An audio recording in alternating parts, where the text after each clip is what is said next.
რამდენიმე წუთის წინ ბრიფინგი გამართა პარტია გახარია საქართველოსთვის თავმჯდომარემ გიორგი გახარიას განცხადებით 15 იანვარს ბათუმის ასტურა შერატონში მასზე წინასწარ ორგანიზებული თავდასხმა განხორციელდა.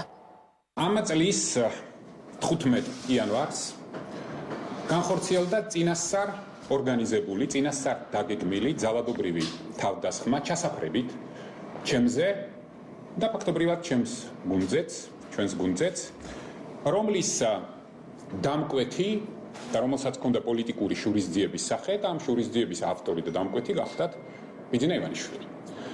ივანიშვილი ბიძინა კაიხანია უკვე მემუქრება მე და ჩემს ოჯახს სხვადასხვა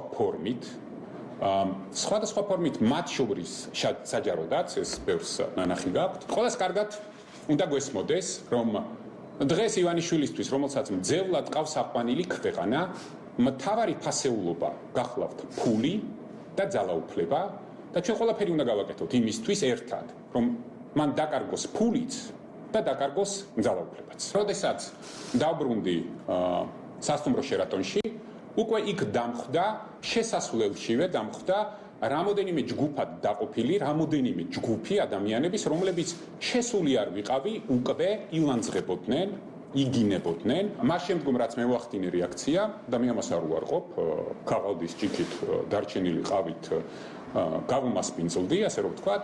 ამის შემდგომ ისინი ჯგუფურად მე თავს დამესხდნენ. ჩვენ რა თქმა უნდა გვაქვს შექმნილი სპეციალური ჯგუფი, რომელიც დეტალურად დაადგენს ყველაფერს, ვინ მონაწილეობდა ამაში, როგორ იყო ეს ორგანიზებული, ვის მიერ იყო დაგეგმილი, ვის მიერ იყო შეკვეთილი, მოკლედ ყველაფერს. მე თითოეულ საქართველოს მოქალაქეს ვპირდები, რომ ამ ბრძოლაში ძალადობის და ბოროტების წინააღმდეგ ვიქნები წინა ხაზზე და ყველაფერს გავაკეთებ და გავიმარჯვებთ იმისთვის, რომ იმის შემდგომ, რაც ბიძინა ივანიშვილმა დაკარგა როგორც რეპუტაცია, ასე სახე ქართული ხალხის და ის მცირე ნდობა, რომელიც დარჩენილი ქონდა, ყველაფერს გავაკეთებ იმისთვის, რომ მან დაკარგოს მისთვის ყველაზე ძვირფასი ფული და ძალაუფლება.